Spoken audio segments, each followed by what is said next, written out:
الكوميديا الإلهية هو كتاب ملوش علاقة خالص بالكوميديا. يا ترى ازاي مع ان ده اسمه؟ تعالوا نشوف سوا. هو مجموعة من القصايد بيحكي فيه دانتي الشاعر الكبير عن حدث، عن رحلته في دروب الجحيم. بتبدأ بقصايد بيحكي فيها دانتي انه في نص الطريق حياته فاق كده لقى نفسه في غابة مخيفة، وانه قضى ليلة صعبة، لكن هيحكي لنا هو شاف ايه. دانتي كان طالع جبل، بس قابله 3 وحوش هم رموز الخطايا، الوحوش اللي بتخلي البشر تحيد عن طريقها. كان خايف وعايز يتراجع، لكنه قابل شبح الشاعر العظيم فرجيل وطمنه ان لسه ما ظهرش اللي يقضي على الوحوش دي ويخلي ايطاليا عظيمة تاني، فلازم ناخد طريق تاني سوا. هنشوف في الجحيم والنفوس اللي بتتعذب، وبعد ما يعدوا الطريق ده هيسلموا لحد هو اقدر منه يكمل معاه باقي الطريق. شك دانتي في قدرته على انه يستحمل الرحله دي، طمنه فرجيل وان بياتريشتي نزلت من السماء طلبت منه انه يساعد دانتي. بياتريشتي دي حب دانتي الاوحد، مع انها اتجوزت حد غيره وماتت صغيره، لكنه كان مخلص لحبها جدا. وايه اللي حصل في السماء عشان توصل بياتريشتي لفرجيل عشان يساعد دانتي؟ واتحركوا في رحلتهم سوا ووصلوا لباب الجحيم اللي قرا وصفه. سمع صرخات ناس بتتعذب على باب الجحيم، عرف ان دول اللي ما عملوش لا خير ولا شر، لا عصوا ربنا ولا طاعوه، وكانوا عايشين لمصلحتهم بس. فطردتهم السماء ولفظهم الجحيم. دول اللي رقصوا على السلالم بجد،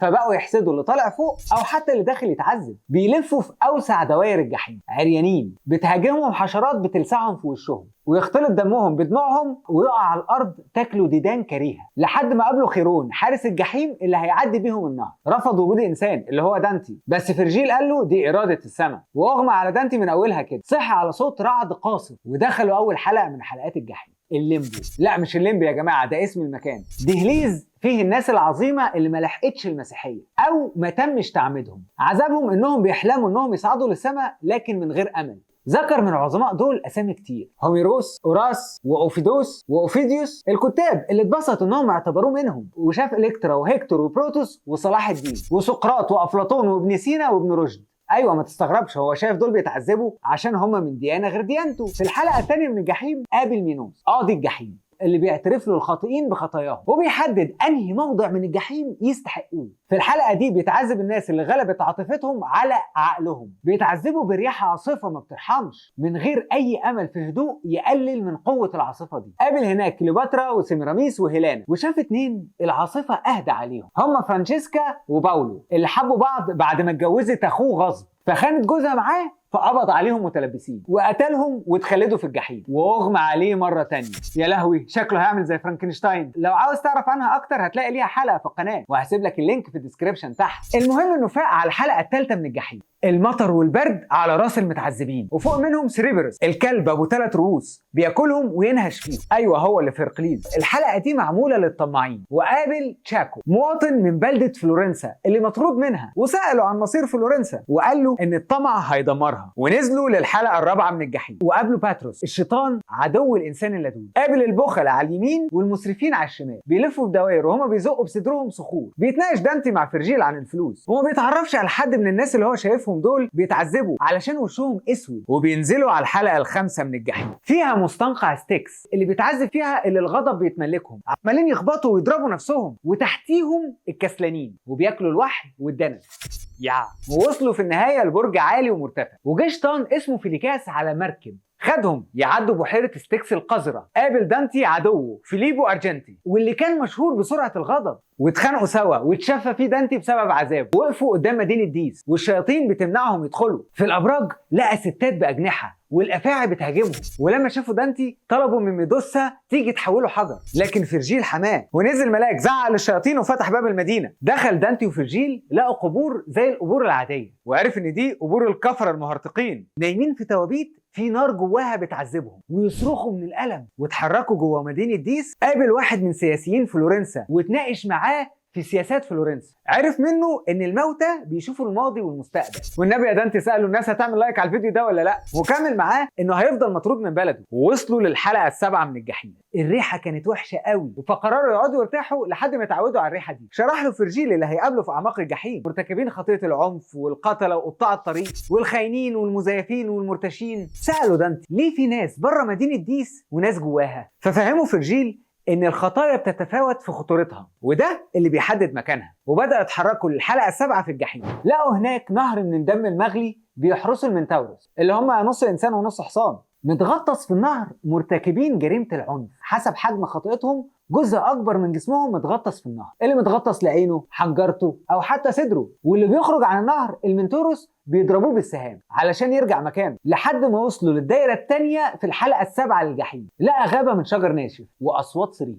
سأل فرجيل هو فين العذاب هنا، فطلب منه فرجيل انه يقطع غصنه، فلقاه بيصرخ وبيطلع دم، وعرف ان دي ارواح المنتحرين اتحولت لشجر بياكل منها الهربوسات، ودول ستات بجسم طيور. حتى في الجحيم ما بيحلوش. وكان في 2 بيهربوا من جحيمهم، لكن اتقبض عليهم ورجعوهم لجحيمهم تاني. منهم واحد قال له ان فلورنسا هتتدمر، ودانتي زعل على حال بلده. مشي الشاعران في غابة المنتحرين ووصلوا للدايرة الثالثة في الحلقة 7، عبارة عن صحراء كبيرة، واللي كان بيمارسوا العنف على الله، الطبيعة أو الفن بتنزل عليهم ألسنة لهب من السماء.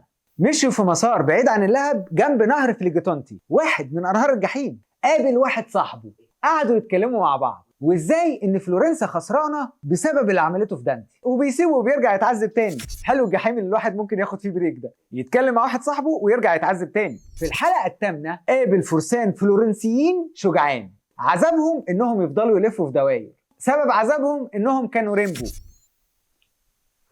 اتكلم معاهم عن فلورنسا برضه، وكمل مسيرته مع فرجيل. وقابله وحش اسمه جريون، رمز الخيانه، هو شبه العقرب شويه. اتفاهم معاه فرجيل، ودانتي قاعد بيتكلم مع بعض المعذبين، وركبوا ظهره وصلهم وديان الشر في الحلقه الثامنه. خنادق من الخونه، كل نوع خيانه ليه عذاب. القوادين بيتعذبوا بالضرب بالكرباج من شياطين بقرون، واللي ضحكوا على البنات واهانوهم غرقانين في البيبين. وعاهره خانت عاشقها بتقطع في لحمها بضوافرها. اكتفى فرجيل بدول وخد دانتي بعيد عن الدايره دي. الدايره الثالثه في الحلقه الثامنه وادي اهل سمعان، اللي خدوا الحاجات المقدسة بالمال مش بالتقوى. دول مقلوبين راسهم جوه ورجلهم بره في حفر، والنار طالعة فيهم. قابل بابوات وناس كانت بتكنز الذهب والمال باسم الدين، واتحركوا. وشاف عذاب جديد في الوادي الرابع، عذاب للسحرة والمشعوذين، راسهم مقلوبة وبيمشوا بالعكس وهما بيبكوا. دخلوا على الوادي الخامس اللي كان متخصص للمرتشين ومستغلين سلطتهم، ودول بيتغطسوا في قطران مغلي، وشياطين مخطفات بتاخدهم ترزعهم فيه لو هربوا منه. وخدوا مجموعه من الشياطين دليل علشان الجسر في طريقهم مكسور.